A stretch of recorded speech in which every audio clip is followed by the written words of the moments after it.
Eu estou muito feliz de estar de volta aqui, na nossa igreja, e eu queria dizer uma coisa, o pastor não sabe o assunto, o tema que eu escolhi propriamente para hoje, eu não falei para ele, mas ele praticamente falou a minha fala, então eu creio que foi o mesmo Espírito que inspirou.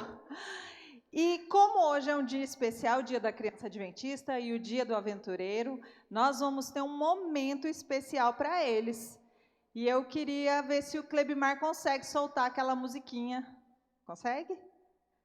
E eu quero convidar as crianças dessa igreja para se sentarem aqui na frente para ouvir uma história muito especial. Assim que vocês ouvirem a musiquinha, vem aqui para frente. Vai ter a música, não? Então, pode vir para frente antes da musiquinha. Então, acho que foi isso. Não entendi direito. Cadê a Bia, o Dudu? Essa é a história de um homem bem... Vem, Bia. É a outra.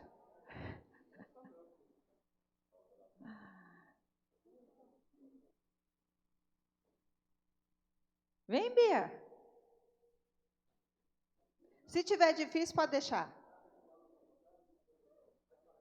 Beleza. Ah, era aquela do deixai vir a mim os pequeninos. Mas agora já vieram. Pode deixar, Clebimar? Pode deixar. Bom dia, crianças. Feliz sábado para vocês. Nós estamos muito felizes porque vocês estão aqui. E a tia hoje vai contar uma história muito especial. Eu quero saber quem é que vai prestar muita atenção. Não é agora. Meu marido está um pouco afoito. Eu quero contar para vocês a história de um homem. Um homem que estava muito doente. Vem cá, meu ajudante. Olha aqui, ó. Esse homem aqui, ele é Naamã. E Naamã estava muito doente, ele tinha uma doença chamada lepra. Olha aqui, Naamã, olha aqui, ó. A pele dele ia ficando manchada, ia ficando doente. E essas manchas foram se espalhando por todo o corpo. E essa doença não tinha cura. O Naamã estava triste, muito triste. Mas aí tinha uma menininha do tamanho de vocês, que trabalhava na casa de Naamã. E essa menininha falou assim: ah, se o meu senhor, se o Naamã, fosse lá na minha terra, a terra de Israel, para que ele fosse curado e falasse com o profeta que tem lá e fosse curado da doença. E sabe o que aconteceu? Naamã deu ouvidos para aquela menininha. E ele foi lá para a terra de Israel, lá para Samaria. E lá ele falou com o profeta Eliseu. E sabe o que Eliseu falou para ele? Naamã, você precisa se banhar no Rio Jordão. Quantas vezes? Quem sabe? 7 vezes.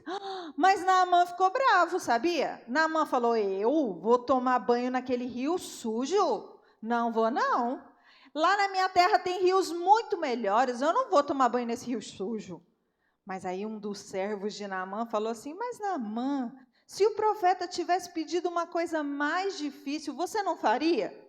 E aí Naamã pensou: é verdade, eu faria. Ah, então tá bom, vou tomar banho no rio. Agora vamos lá, os ajudantes. Agora sim, os ajudantes. Olha só o rio, eu trouxe para vocês o Rio Jordão. Olha lá o Rio Jordão.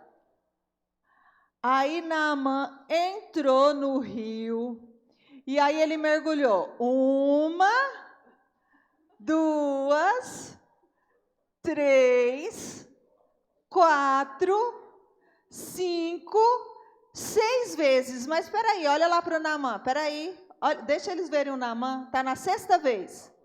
Ah, já foi. Estou falando que meu marido é um pouco ansioso. 7 vezes. E o que aconteceu?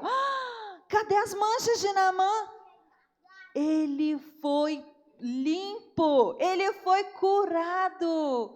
E Naamã então voltou para sua casa e ele descobriu que só havia um Deus verdadeiro, era o Deus de Israel. E a partir daquele dia, Naamã e sua casa passaram a servir o Senhor. Sabia? E essa história é a história que a gente vai usar agora para conversar com o papai e a mamãe. Mas antes disso, eu quero orar com vocês. Pode ser? Todo mundo fecha o olhinho? Repete comigo, Rafa, também, filho. Vamos fazer Papai do Céu? Fecha o olhinho, repete com a tia. Papai do Céu, muito obrigado pela tua palavra. Abençoe que essas crianças tenham a fé da menina cativa. Em nome de Jesus. Amém. Muito bem. Agora vocês vão voltar, sentar com a mamãe e o papai, que agora a gente vai contar essa mesma historinha para os adultos. As crianças recebem o leitinho, né? E os adultos recebem o alimento mais sólido. Hora de ouvir do seu amor. É verdade, é verdade. Faltou só um detalhe. Gente, é muita coisa. Hoje é muita informação, hoje é dia de festa, tá bom?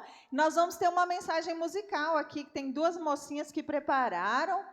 Elas vão cantar uma musiquinha também sobre Naamã.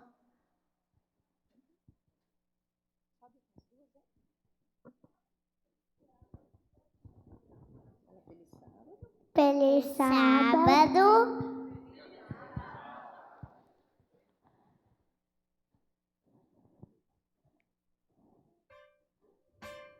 Essa é a história de um homem bem doente, que pra se curar teve que ser obediente. Precisou pra mergulhar no Rio Jordão. Depois de 7 vezes ele fica em ação. Primeiro mergulho, segundo mergulho, terceiro mergulho, quarto mergulho, quinto mergulho, sexto mergulho, sétimo mergulho. E Deus curou Naamã. Muito bem, crianças. Esta é a história de Naamã. Agora nós vamos cantar tudo de novo, mas bem devagar. Essa é a história de um homem bem doente, que pra se curar teve que ser obediente. O profeta lhe falou pra mergulhar no Rio Jordão. Depois de 7 vezes ele ficaria em ação. Primeiro mergulho, segundo mergulho, terceiro mergulho, quarto mergulho, quinto mergulho, sexto mergulho, sétimo mergulho. E Deus curou Naamã.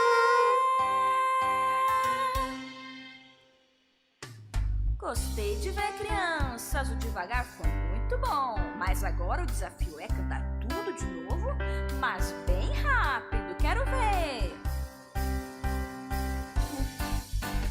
Essa é a história de um homem bem doente, que pra se curar teve que ser obediente. O profeta lhe falou pra mergulhar no Rio Jordão. Depois de 7 vezes ele ficaria ação. Primeiro mergulho, segundo mergulho, terceiro mergulho, quarto mergulho, quinto mergulho, sexto mergulho, sétimo mergulho. E Deus curou Naamã.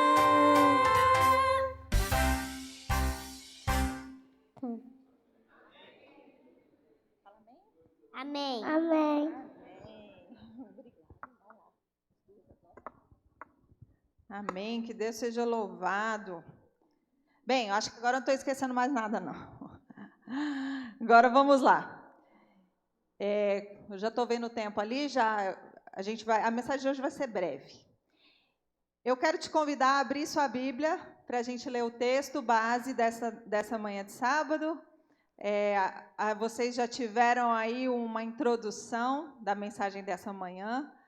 E aí eu quero ler com vocês. E para isso eu não gosto muito de usar PowerPoint, não. Mas hoje nós vamos usar aqui o slide para ajudar a gente a compreender melhor a mensagem. Vamos abrir as nossas Bíblias. 2 Reis, capítulo 5, verso 1. Para facilitar, eu trouxe aqui... Está funcionando, Clebimar?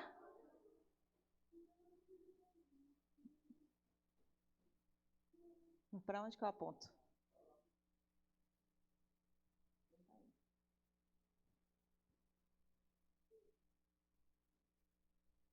Eu coloquei o de baixo. Aí, pronto, deu certo. Você vai passar? Tá bom. Então, 2 Reis, capítulo 5, versos 1 a 5. Vamos ler comigo.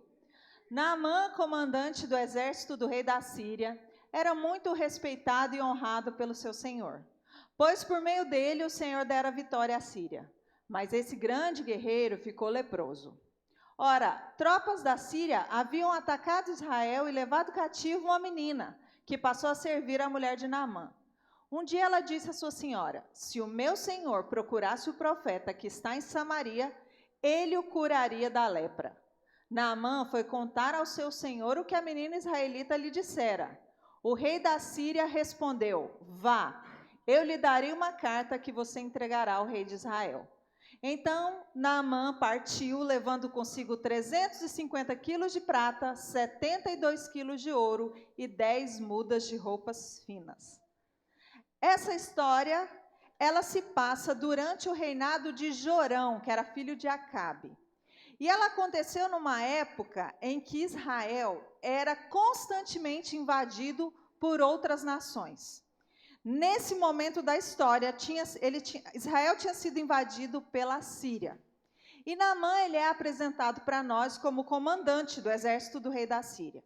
Ele era um homem importante, que tinha conseguido fama e honra por suas vitórias, que ele ajudara a Síria a alcançar. Ele era um herói de guerra, mas a Bíblia diz que ele tinha a infelicidade de ser leproso. A lepra, naquela época, era considerada uma doença incurável.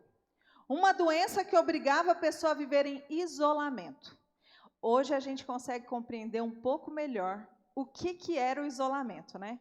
A gente aí viveu alguns meses e anos de isolamento causado pelo Covid. E aí, quando a gente descobriu o diagnóstico e precisava passar ali alguns dias, algumas semanas isolado, isso era, assim, angustiante, difícil. Agora, você imagine conviver com uma doença que te obrigava a viver em isolamento para o resto da sua vida. Você tinha que se afastar do convívio da sua família, dos seus amigos, do seu trabalho, e isso era devastador. Esse era o quadro de Naamã. E a gente ouviu essa história muitas e muitas vezes ao longo da vida, sob a perspectiva da cura de Naamã, do milagre que ele recebeu depois de mergulhar 7 vezes no Rio Jordão, de como Deus o escolheu para curá-lo. Mas hoje nós vamos estudar essa história da perspectiva da serva de Naamã, da pequena menina cativa que foi levada da terra de Israel para trabalhar com a esposa de Naamã. A Bíblia nos diz que durante uma dessas batalhas, essa menina foi tirada de sua casa, foi levada para outro país. A Bíblia não nos diz o seu nome nem a sua idade. Mas os estudiosos nos falam que provavelmente essa era uma menina que tinha entre 7 e 8 anos de idade. Era uma menina pequena, da faixa etária de muitos dos nossos filhos.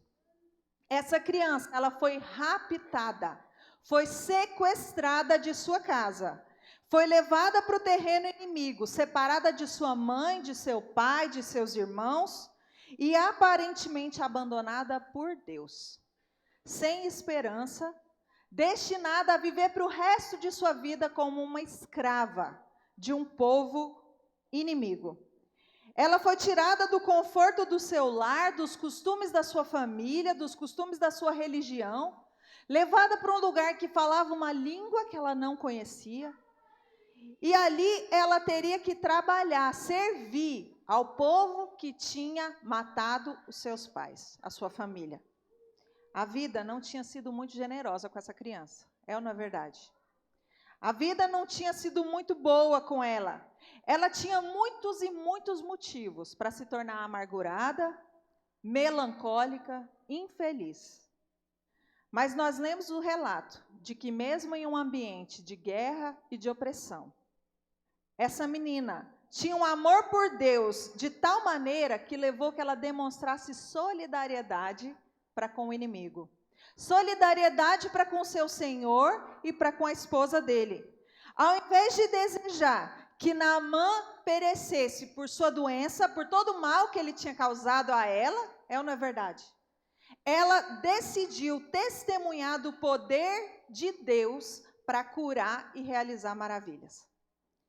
A Bíblia nos diz que essa menina, percebendo a tristeza daquele casal, ela, tomada por coragem, diz: se o meu Senhor conhecesse o profeta que existe lá na minha terra, lá na terra de Samaria, e ele o curaria de sua lepra. Esse testemunho dessa menina, simples, mas sincero, resultou não apenas na salvação da vida de Naamã, mas na apresentação para ele do Deus de Israel e na realização de um dos mais importantes milagres do Antigo Testamento. Eu fico pensando, queridos, que tipo de base espiritual essa menina teve? Que tipo de ensinos ela recebeu dentro do seu lar que lhes deram tanta convicção, tanta certeza do poder de Deus? Eu fico pensando que a mãe dessa menina, muito provavelmente, a ensinou sobre a forma como Deus libertou o povo de Israel, abriu o Mar Vermelho. Eu fico pensando no pai dessa criança, que deve ter ensinado para ela sobre as vitórias do rei Davi, sobre o chamado de Abraão. Uma criança, para dar um testemunho como ela deu, ela precisou ter uma base espiritual sólida. Esses pais provavelmente conheciam as palavras que estão em Deuteronômio, capítulo 6, versos 6 a 9, que dizem: essas palavras que hoje te ordeno estarão no teu coração, tu as inculcarás a teus filhos, e delas falarás assentado em sua casa, andando pelo caminho, ao deitar-te, ao levantar-te. Também as atarás como sinal na tua mão, e te serão por frontal entre os olhos. E as inscreverás nos umbrais da tua casa e nas tuas portas. A Bíblia aqui usa uma palavra, que é uma palavra que a gente não usa muito no dia a dia. A palavra inculcar. E aí eu fui pesquisar no dicionário o que significa inculcar. Olha só, inculcar é repetir, estimular, imprimir, influenciar, persuadir, apontar, demonstrar, refletir. O que a Bíblia está dizendo é: você, como mãe, como pai, precisa constantemente repetir a palavra de Deus para eles, para os seus filhos. Repetir quando você estiver sentado, repetir quando levantar, quando estiver cozinhando, quando estiver dirigindo, repetir quando for se deitar, repetir em todos os momentos. E aí, se não for suficiente, escreve na tua mão, coloca na tua testa. Rabisca as paredes da sua casa, mas repete para o teu filho. Inculca no teu filho, ensina o teu filho. Ellen White, falando sobre a história da menina cativa, ela nos diz o seguinte: a conduta da menina cativa e a maneira como ela se comportou neste lar pagão é uma forte verdade sobre o poder dos primeiros ensinamentos do lar. Não há mais alto encargo do que o confiado aos pais e mães no cuidado e educação dos seus filhos. Os pais têm que tratar com os próprios fundamentos de hábito e caráter. Por seu exemplo e ensino, é o futuro de seus filhos em grande medida decidido. É forte, né? É forte. Aquela menina, ela não podia compreender o alcance das suas palavras para Naamã. Ela não podia entender o alcance das suas palavras ditas com fé simples, genuína, mas uma fé sólida, de que não havia nada impossível para o Deus sobre quem seus pais tinham ensinado. A fé da menina hebreia foi tão convincente que levou Naamã a pedir uma autorização especial para o rei da Assíria, para que ele pudesse ir lá conhecer o tal profeta. Esse rei, ele já havia derrotado Israel inúmeras vezes. Então esse rei, ele podia ser levado a imaginar que os deuses da Síria eram muito mais poderosos do que o Deus de Israel. É ou não é verdade? Mas o testemunho da menina, a vida que ela levava foi tão convincente que despertou fé, não só no comandante do exército, como no próprio rei da Assíria.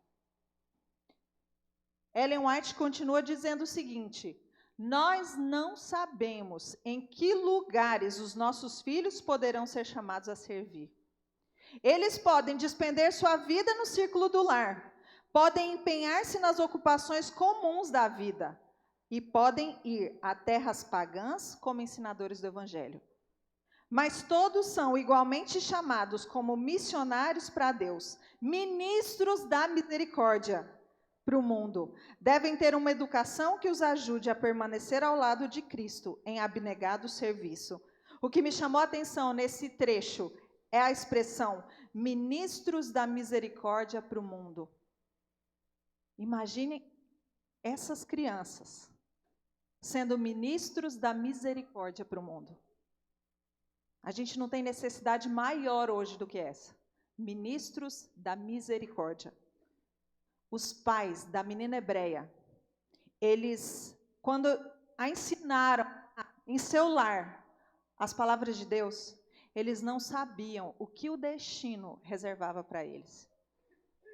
Mas eles foram fiéis em sua missão. E foi na casa de um capitão do exército que a sua filha testemunhou do Deus a quem ela havia aprendido a honrar. Eles provavelmente nunca ficaram sabendo os frutos do seu trabalho. Aqueles pais nunca souberam que foi por meio da sua filhinha, tirada deles de forma tão brutal, tão violenta. Eles não sabiam que foi por meio dela que Deus tinha um plano de se apresentar para o capitão do exército mais poderoso daquela época. E por meio dele também ao rei da própria Síria. Só a eternidade vai mostrar para eles o alcance da sua fidelidade. E hoje, e agora eu quero trazer para nós. Hoje, nós também temos diante de nós uma grande responsabilidade. Responsabilidade como pais, mas não só como pais, como avós, como tios, como amigos, como sociedade e como igreja. A geração das crianças de hoje é conhecida como a geração alfa. É uma geração de crianças hiperconectadas. Crianças que antes mesmo de aprender a andar ou falar, já estão conectadas com o mundo digital. São crianças que nasceram no mundo digital, então são chamadas de nativos digitais. Essa semana eu estava conversando com a minha cunhada, por uma chamada de vídeo, e o Davi, que está ali, o Davi tem 11 meses, ele estava tentando tomar o celular da mão dela e passando o dedinho para tirar a ligação. Ele tem 11 meses. Eles são os nativos digitais. São crianças curiosas e observadoras. Já se fala que a geração alfa é a geração mais inteligente de crianças que já existiu. Porque eles estão em um ambiente de estímulo constante. Tecnologia, múltiplas telas, 100% do tempo conectado. Faz com que os alfa sejam bombardeados com estímulos visuais, sonoros e interativos. Em todo lugar, em todo momento.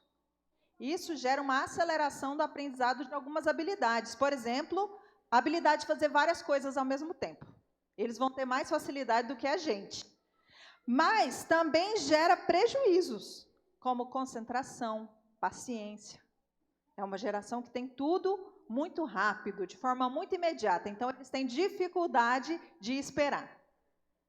Mas se, por um lado, a geração alfa ela está conectada ao mundo inteiro em um só clique, e provavelmente, muito em breve, eles estarão conectados também ao espaço, essa é uma geração que tem crescido o alerta do aumento de casos de suicídio infantil.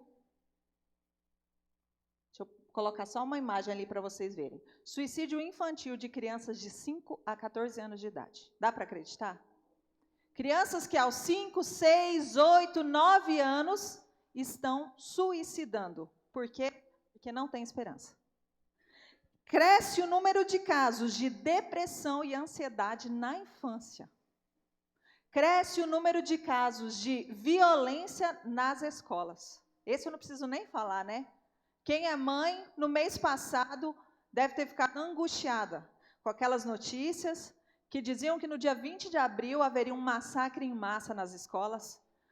Graças a Deus, os meus filhos não tiveram aula nesse dia, mas é um alerta real. Hoje, na escola dos meus filhos, quando eu chego lá, tem um segurança na porta. Quem imaginou que isso ia ser necessário na escola de educação infantil?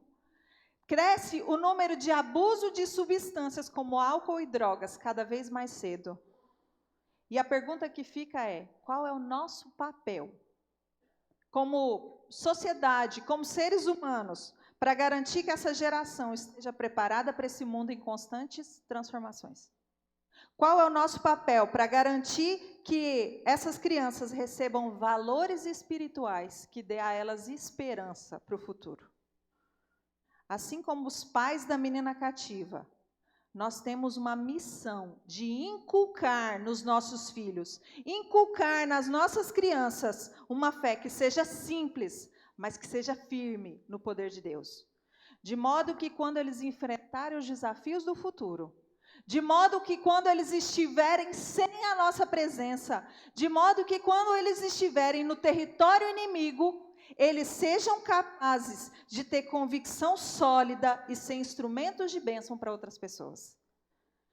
Que eles tenham uma base espiritual tão alicerçada na palavra, que o seu testemunho possa alcançar os lugares que a gente nem imagina, como, por exemplo, o palácio de um rei pagão.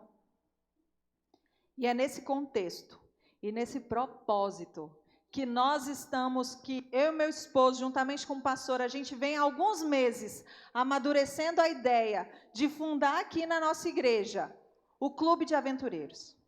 Eu queria que as crianças de 6 a 9 anos ficassem em pé.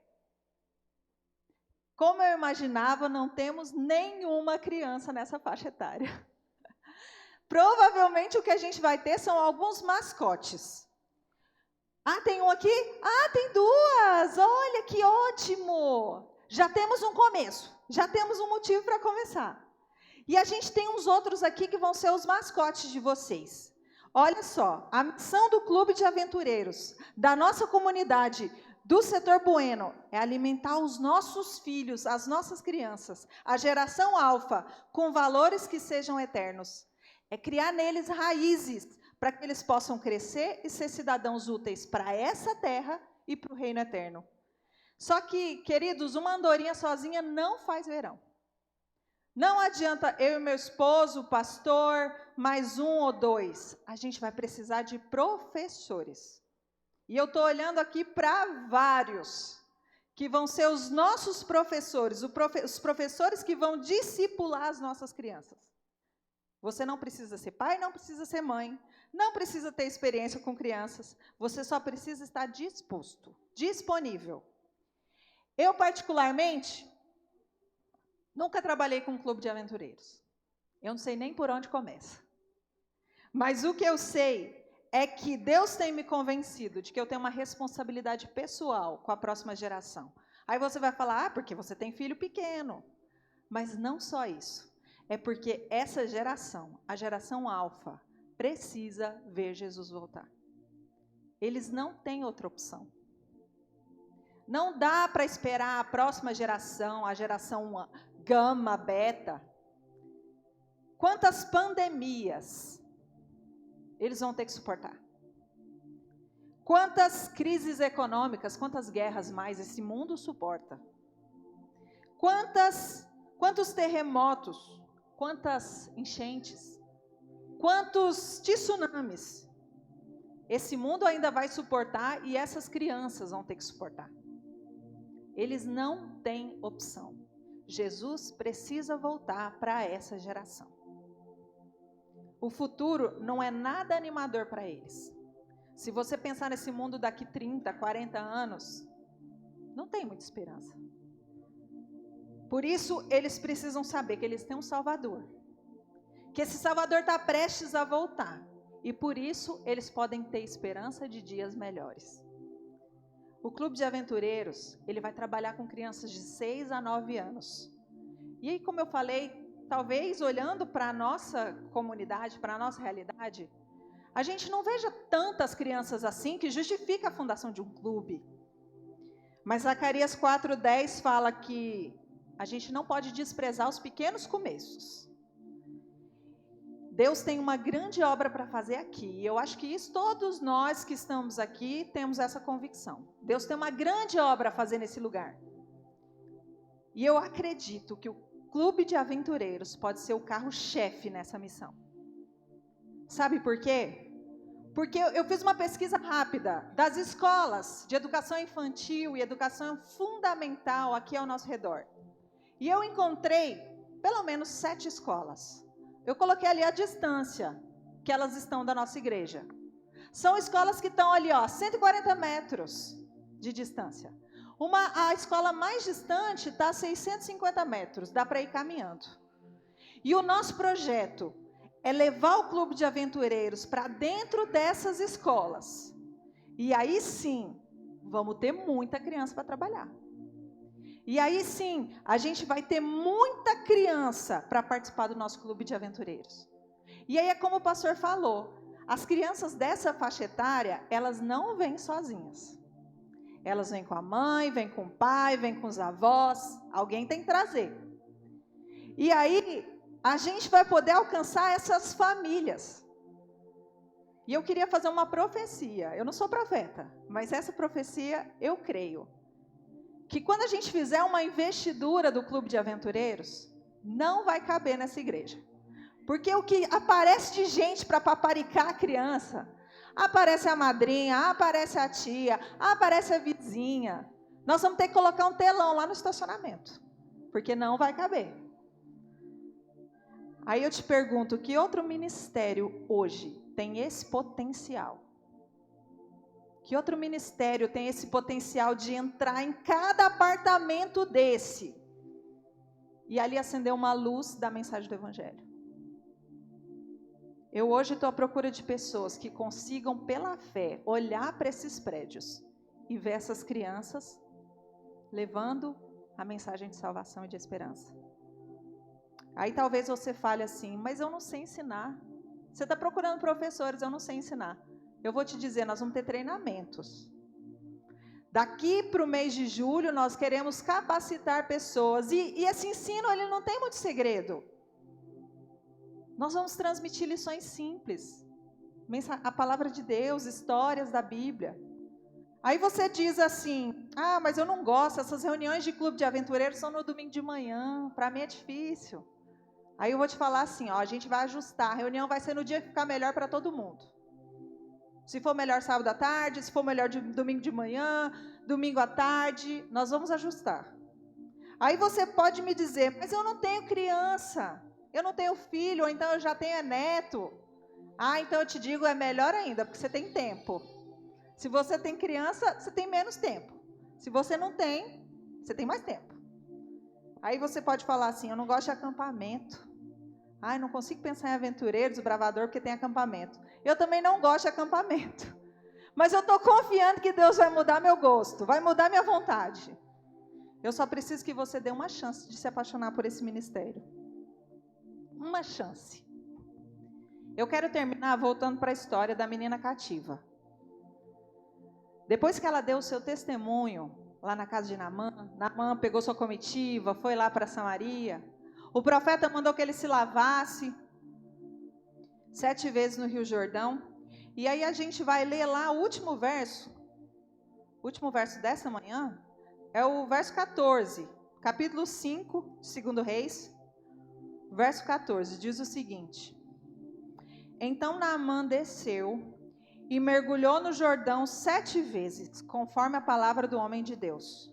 E a sua pele se tornou como a pele de uma criança. E ele ficou limpo. Na Bíblia não existem palavras inúteis. O relato diz que, pelo testemunho de uma criança, Naamã foi curado e se tornou como uma criança.